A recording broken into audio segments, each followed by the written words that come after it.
Saidi Mwamindi, mkulima aliyemuua mkuu wa mkoa siku ya Krismasi. Ilikuwa ni mnamo mwaka wa 1971, siku ya sikukuu ya Noel almaarufu kama Christmas. Aliyekuwa mkuu mpya wa mkoa wa Iringa, msomi wa shahada ya uzamivu yaani PhD ya uchumi wa kijamaa katika kilimo, ambaye alikuwa amehamishiwa mkoa huo akitokea Mtwara, Dr. Wilbert Kleru aliuawa na mkulima aitwaye Saidi Mwamindi. Kipindi hicho kulikuwa na kampeni ya kutaifisha mashamba ya wakulima wakubwa na kufanya kuwa mashamba ya kijiji, na Dr. Kleru alipelekwa Iringa ili akatekeleze kazi hiyo, kwani kipindi hicho Iringa ilikuwa na wafanyabiashara wakubwa waliomiliki mashamba makubwa ya kilimo, hasa maeneo ya Isimani. Katika eneo hilo la Isimani kulikuwa na mkulima mmoja aliyekuwa anamiliki takribani hekari 400 za mashamba na mfanyabiashara aliyekuwa anamiliki majumba Iringa mjini, Saidi Mwamindi. Kwa wakati ule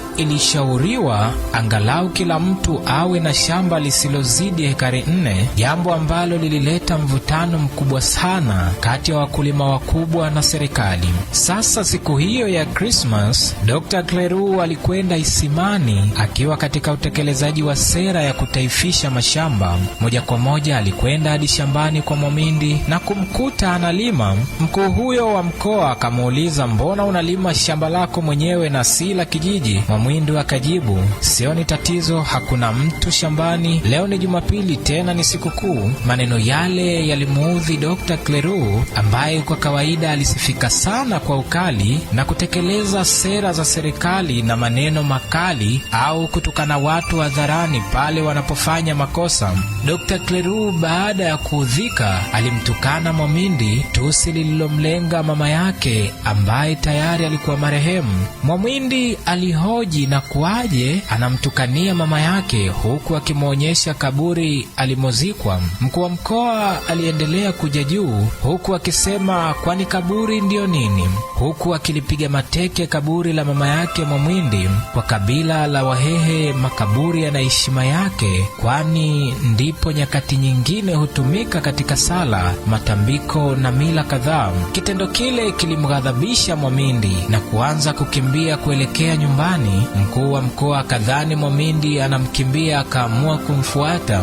Alipofika nyumbani tayari Mwamindi alishaingia ndani na kuchukua bunduki yake. Dr. Kleru baada ya kuona hali ile mara moja alianza kumwomba msamaha, lakini hasira zilimuwaka Mwamindi kama moto wa nyika. Hakuwa na msamaha, alimfetulia risasi kichwani Dr. Kleru na kumuua.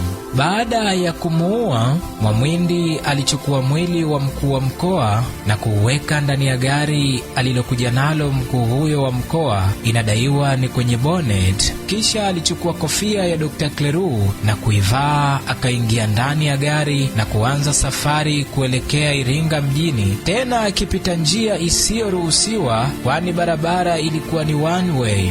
Alipokaribia mjini, askari walishangaa ni nani anayepita njia isiyoruhusiwa, ila mara waligundua ilikuwa gari ya RC wa Iringa, hivyo walidhani amepata dharura.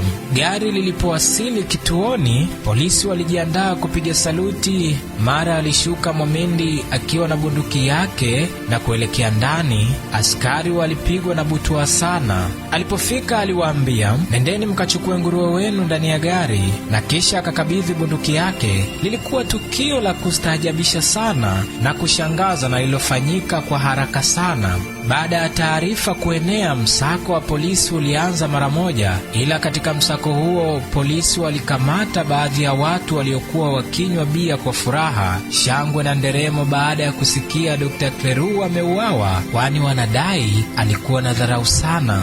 Kesi ya Mwamindi ilipelekwa haraka sana, na ndani ya miezi kadhaa, Juni 1972, Mwamindi alihukumiwa kunyongwa hadi kufa, ikiwa ni moja ya hukumu chache za kunyongwa zilizowahi kudhiinishwa.